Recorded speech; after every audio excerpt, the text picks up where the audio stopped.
Welcome to Sharp Football Analysis. I'm Warren Sharp, and I'm going to be walking through Super Bowl 60 recap with you, some of my thoughts on the game, some of my bets that I made, the wins, the losses, the day itself, how everything unfolded. I hope you guys sit back and enjoy. Let's break it down.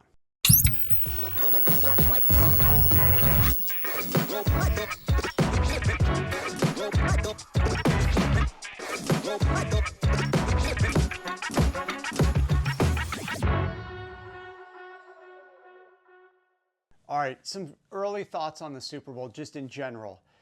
This is the type of game that you absolutely have to have bets on to be interested. I'm sure a lot of people out there were disappointed in the excitement level of the game and just the way the game unfolded. They thought it was boring. They thought it was too much of the same thing happening, what have you. For me, I made sure that all of the guests that we had at my Super Bowl party were well aware of my position on the game itself and what we were going to be rooting for. And that made the viewing experience a lot more entertaining for all of them, because when teams were punting the football or when quarterbacks were taking sacks and when nothing else was happening and points weren't actually being scored, we were high-fiving and getting into it and being really excited. And overall, I had a great day, just top down, one of my most profitable days of the season. Here's I print out for all the guests, what the bets were, and as you can see, a lot more green than red on here. And I'm going to walk through some of my bigger positions, why I took those positions, how the bets played out. We're going to go through that in a second. One of the biggest things, the major takeaways here, obviously with the game though, was the simple fact that, and this was a dominant performance by the Seattle Seahawks defense and Mike McDonald. Outstanding job of getting prepared and then executing the plan against Drake Maye. This was the first Super Bowl since the 2000 Ravens beat the New York Giants that a team's first 10 drives ended with 0 points. Even worse than what happened to Kansas City a year ago against the Philadelphia Eagles. So we've had two unfortunate back-to-back years, lopsided Super Bowls where one of these teams is not scoring, but this was the first time since 2000, 10 straight drives, 0 points scored. It was actually the first time in a game all season that a team had 10 drives in the first 3 quarters, but scored 0 points and punted or turned the ball over on at least 90% of them. So just talk about saving your best performance for the last one. That's exactly what this Seattle Seahawks defense did. I will get into a little bit of X's and O's here just for a second, because this was definitely the heart of some of my research this past 2 weeks was what type of coverage might Seattle try to play against Drake Maye, and I got the whole cover 6 discussion going, and it was really interesting to see that play out throughout the course of the week, more so like the second week, the most recent week that we had, where they were asking the Patriots quarterback coach about it, Drake Maye himself about the cover 6 and his performance. And the interesting part was the Patriots were really keying into cover 6, how they were going to prepare against it, what their plan of attack was, and one of their biggest focuses was, how are we going to diagnose the coverage pre-snap? Now, you're always trying to do that, but they were trying to figure out a way, specifically with how cover 6 is a complicated defense for a quarterback to execute against, especially a young quarterback, how they were going to give Drake Maye some answers. And one of their solutions was, let's see if we can predict before the snap when they're most likely to use this, and then what are some of the tells in the defense that, because they do a lot of rotation after the snap, when can we kind of believe that they're going to be in cover 6? Some stats on this.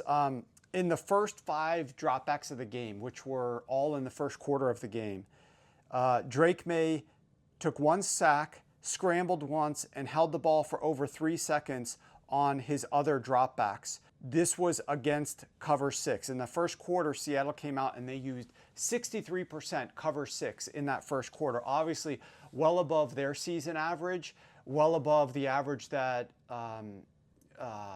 Sean McDermott for the Bills used in the game where he kind of set out the blueprint for cover 6. That was 50% coverage in that game in week 15 that other defenses started copying. Mike McDonald comes out here 63% of first quarter snaps in cover 6 and, frustrated Drake Maye. Now, their answer was get the ball out quick underneath. One of his completions was -4 air yards. One of his completions was -3 air yards. He did have one deeper pass down the field. But in those first quarter dropbacks, Mike Macdonald saw that while cover 6 was good and was having success, that Drake Maye was also struggling against single high, which the Seahawks don't use much single high at all. Seattle plays the number 3 highest rate of 2 high safeties and the number 5 lowest rate of single high safeties. And so in the second quarter, Mike Macdonald shifted to utilize single high safety on 4 out of 7 Maye dropbacks. And Maye went 0 of 3 and took a sack on the fourth one, recorded -1.1 EPA per dropback against the single high. So in the third quarter, while he still utilized some cover 6 and cover 2 and mixed them together, Macdonald went with single high safety on 70% of Drake Maye's dropbacks and really frustrated him once again.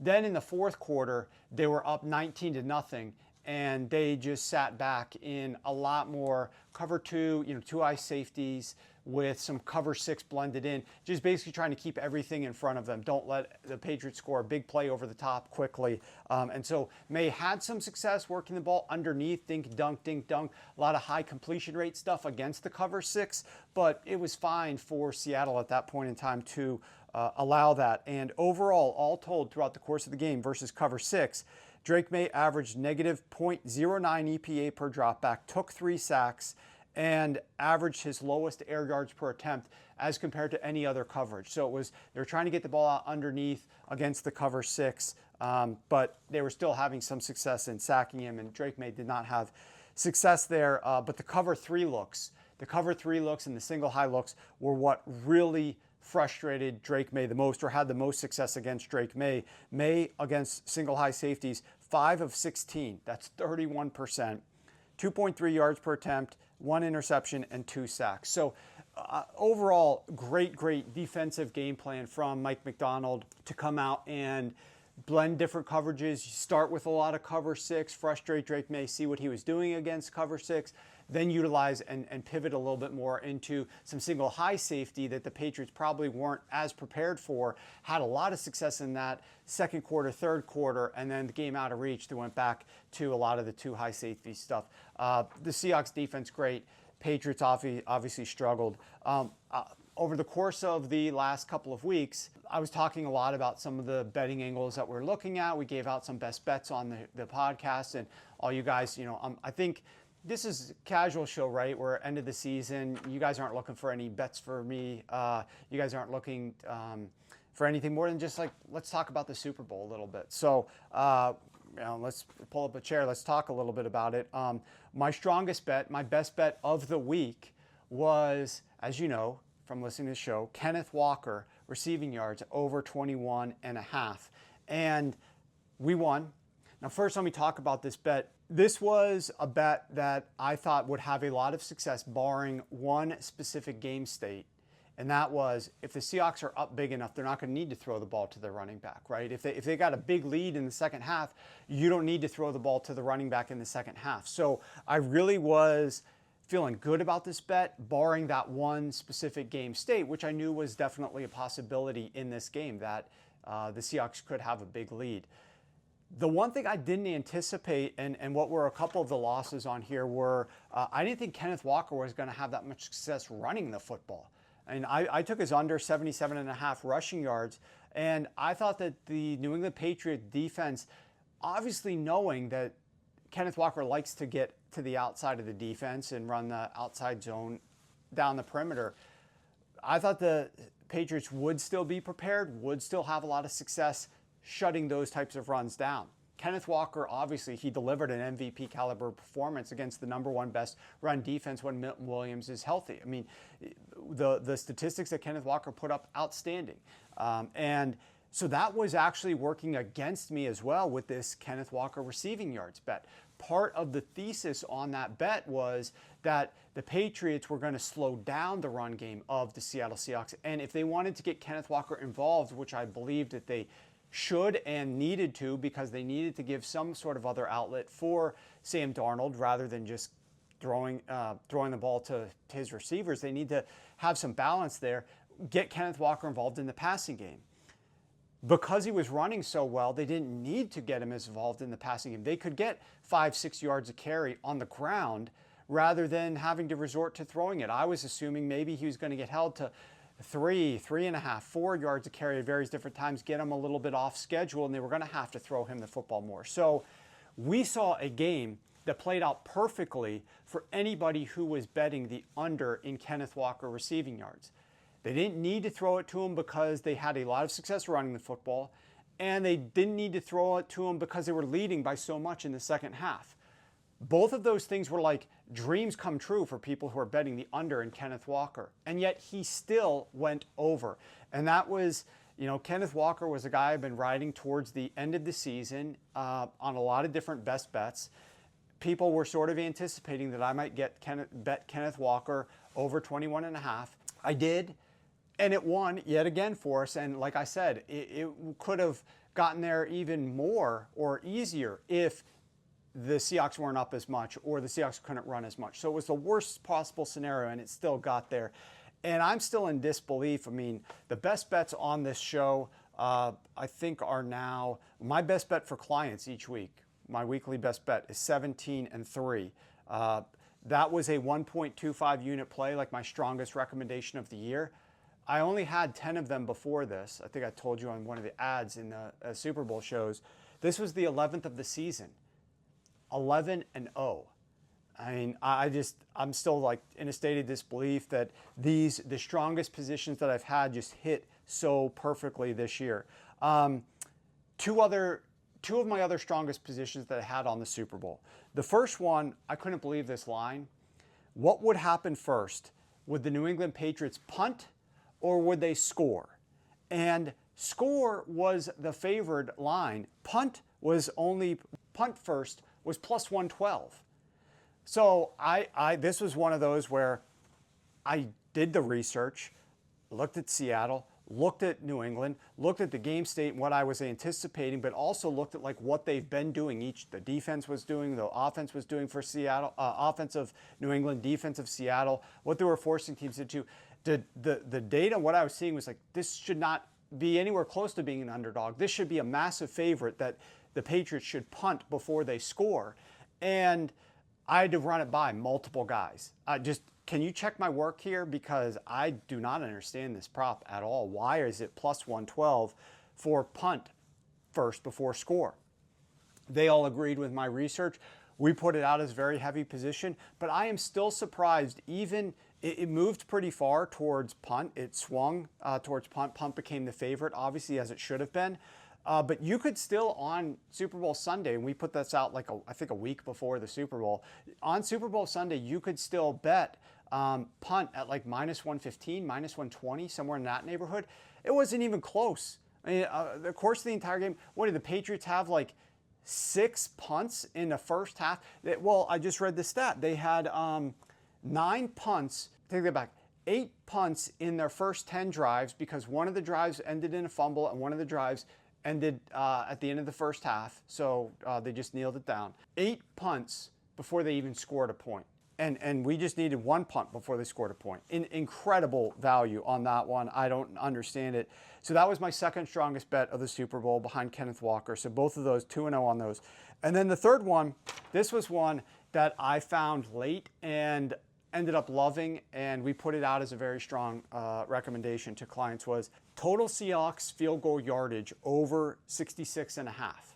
Now, that means sum up all the yards for the kicker for the Seahawks, and will he total over 66.5 yards combined in all of his field goals that he makes, successful field goals. His prop for, Jason Meyer's prop for making 2 field goals was minus 200. Days before the Super Bowl, it was minus 161, over 1.5 field goals. That moved up closer and closer to game day to be minus 200 for him to make 2+ field goals, minus 200. So the expectation among bettors and the expectation among the current line on the game was that he is going to be kicking and making 2 field goals. going back through the research on Saturday night before the Super Bowl and then into Sunday morning, I went and, for a lot of these props, you have to, it's not normal research. You're like looking at various different things that you're not normally looking at because you can't bet on things like this. So I was going through every single game log that he had and measuring out all of his made field goals, how long were they, and then summing each of those together over the course of the game to see how many yards of successful field goals he made in those games. In his 19 games that he had played on the season, 14 of those 19 games, he had 2 or more successful field goals. 14. In those 14 games, 13 of the 14, which is over 90% obviously, he had at least 72 yards in successful field goals. So I thought this was a steal to get this at minus 115, 66.5 yards, whereas the 2+ field goals was minus 200. And so this is where, when you are invested like I am and you spend as much time as I do, you look and you find and you uncover things like this where it's like minus 115 and minus 201, the same exact bet basically. Let's smash the minus 115. So I gave that out. That was my third strongest bet of the Super Bowl. And on his first 2 kicks, his first one, he makes a 33-yarder. The next one was a 39-yarder. On those 2 kicks, we're already over this number. He made a total of 5 field goals, obviously, so sailed way past this number. And part of the logic was not just, what has he been doing and the 13 out of 14. It was the Seahawks struggle inside the red zone. Sam Darnold has been very bad inside the red zone, both this year and in years past. And Sam Darnold tends to be very bad on third down. And the New England Patriots have the #1 best third down defense. So I thought that Seattle would be having some success driving the ball into field goal range. But then at some point on some of these third downs, if they get a little bit too careful on early downs, once they're in field goal range, they would be forced into third down and they weren't going to have success. And that was going to cause the drives to stall out and going to force them into field goal attempts. And sure enough, 5 field goal attempts, he makes all 5. Some of these others, so Drake Maye to throw an interception, yes. We bet A.J. Barner. Okay, so one of the things that we did here was we were big on A.J. Barner this game, but we bet him, slow played the A.J. Barner bets so that we could get access to all the things that we wanted. We first started off by betting that A.J. Barner first reception of the game. Now, we also bet Kenneth Walker, but having done research here, I saw that we had a unique opportunity for the Seattle Seahawks. JSN is the clear #1 receiver for the Seattle Seahawks. And after that, it's a lot of other guys. None of those guys were supposed to have anywhere close to the yardage that JSN was supposed to record on the game or the number of targets that JSN was supposed to record. But for the very first pass attempt of the game, the Seahawks weren't like overly going to JSN on that first pass attempt. Over the course of the entire game, the overall volume throughout the season, JSN gets his numbers more than other guys. But on the first pass of the game, that's not the case. Well, they were pricing the first reception of the game for Seattle as if it was the accumulation of all the receptions and all the total yards, rather than just what the Seahawks like to do at the very first play. And I did the math, and we're looking at it, and Kenneth Walker actually, since week 10 or week 11 onwards, had more of the first receptions in the games than any other player on Seattle. And Barner was tied at #2 with Kenneth Walker. So we took a little bit on Kenneth Walker at +700, and we took a little bit on A.J. Barner at +600. A.J. Barner catches the first reception. Now, we also bet on game day A.J. Barner receiving yards over 24.5, which was still the number at that point. We were kind of slow playing that one. It was one of the ones we identified early on, but we didn't want to get down on it too early so that we could get a little bit more down on it on game day. And A.J. Barner over 24.5, that hit, he caught the first reception. But we did have one loss along the way, though, because we bet that his first reception would be less than 11 yards, under 10.5 yards. That one did lose. A big position, highest scoring half would be the second half. So this is one of those where I'm telling everybody before the game, this is what we're rooting for. We don't want a lot of points scored in the first half. And so when we're seeing a lot of these punts, which the same send out to my clients of the second half being higher scoring. We also bet Michael Dixon punts over 3.5 and Bryce Behringer punts over 3.5. Juice was different on each of those, but we're rooting for punts. We're rooting for no points in the first half. So if you are just watching this game at a Super Bowl party and you're not betting on it and you're seeing all these punts and you're seeing nobody scoring points in the first half, you're probably wanting to end the game, just go talk to people at the party like this game sucks. But for us at the party, we've got people in this room, which this has 8 seats, but more of the people than 8 were sitting here in all the theater seats, just standing around and stuff. Then we have multiple other rooms in different levels of the house that people were gathered around. And I mean, in this room where I was basically posted up, high fives, cheering every time that there was a first half punt, every time there was a first quarter punt, like anything. It sounds terrible, but like you're rooting for your bets, you're rooting for things to be successful for you. You know, there's a few other things, couple wins, couple losses along the way, but end of the day, it was, I mean, the Super Bowl itself was a lot of fun because you could bet. We cleaned up my 3 strongest bets. We went 3-0, won over 5.4 units for clients, and my average unit size is like a half a unit. So we cleaned up. I think we were 14-7 overall on the day. A lot of props that we bet. That doesn't include some of the long shot bets that we won. I don't count those into that. You know, the plus 700 or plus 600 for AJ Barnard to catch the first pass and things of that nature. Don't factor that in. We did ladder some guys. We won money on the long shots and the ladders overall versus the ones that we lost. So we won on the long shots. We won on our regular things. And it was a lot of fun watching the Super Bowl, despite it being terrible from a viewer or entertainment value. For us, it was entertaining because we were rooting for it. I can guarantee you, though, if I hadn't, and this is one piece of advice that, I mean, obviously this would backfire if your bets aren't doing well, because then everybody else is going to be thinking, like, cheering for your bets, and then everybody's sad because the bets stink if your bets aren't good. But if the game sucks but you're winning money, then that's all that matters at the end of the day. So that was a great way for me to end the season, for my clients to end the season. It was a highly successful season. I'll just recap a couple of things. Full season records: 11-0 on our strongest plays, 17-3 on the best bets of the week. That's absurd. I mean, to give out 20 best bets during the course of the season, I think there was one week that we got off of it, 20 of them, and it hit 17, absurd. 40-12, 40 wins, only 12 losses. That's 77% on elevated props. 20-11, that's 65% on my computer totals.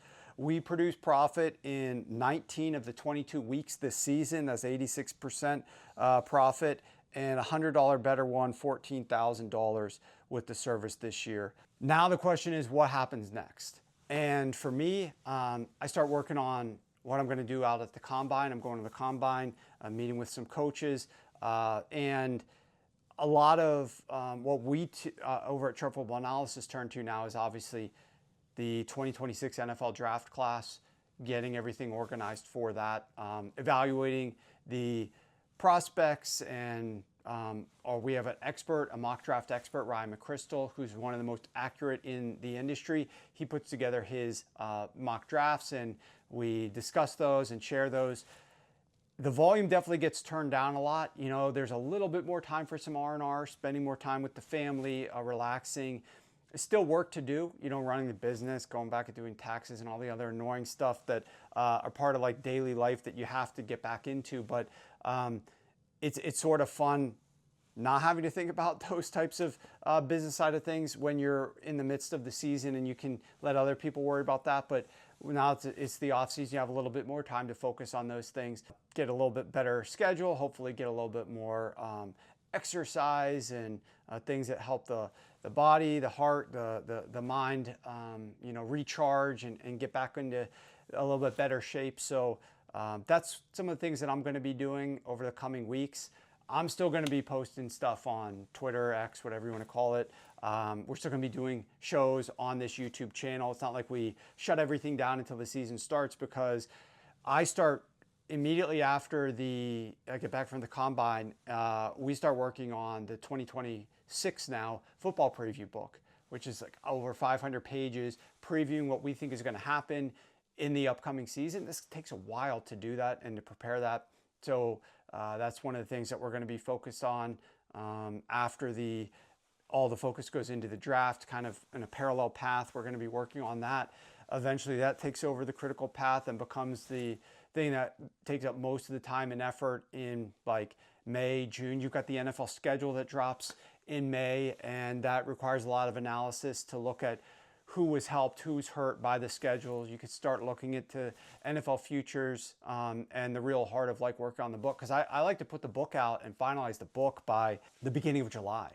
You know, people need, you guys as fans and people who consume my content, you need it early. You want to start betting futures. You want to start knowing what to do with some of your drafts that you're participating in, whether it's like best ball drafts or you're starting to get ready for your leagues. So there's a lot of different things that people want to do with that material.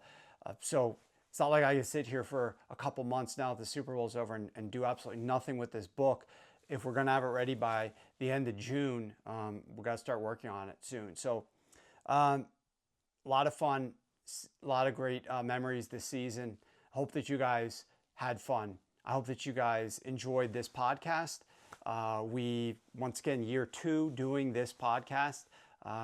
Sky's the limit. Future is unknown. We'll see how things go, but hopefully if you guys enjoyed what you got out of this show during the season, the best bet winners that I was giving to you guys every week pretty much on the show, the stuff that we were doing with Rich Rebar and his favorite props of the week at the end of each episode, Ryan McChrystal coming on to share some college football stuff, our referee expert Joe Gibbs, all the other great stuff that we do at the channel to try to give you guys free, good information, the best actionable things that we can share with you. Give us a thumbs up, give us a, like the video, share any comments, feedback. We'd love to hear it. Make sure that you guys are on the mailing list. If you're not on the mailing list, just go to search on Google or anything, Sharp Football Analysis mailing list or Sharp Football Analysis newsletter. We send out a lot of good, actionable information about some of our thoughts throughout the off season. So we'll constantly continue to provide great analysis there, great analysis here on our YouTube channel. Make sure that you're subscribed on your favorite podcast app, Spotify, Apple, whatever other app that you use. Make sure that you're subscribed to us over there. But, great season. Glad you guys were on board. Hope that you enjoyed it. And we'll talk to you again soon.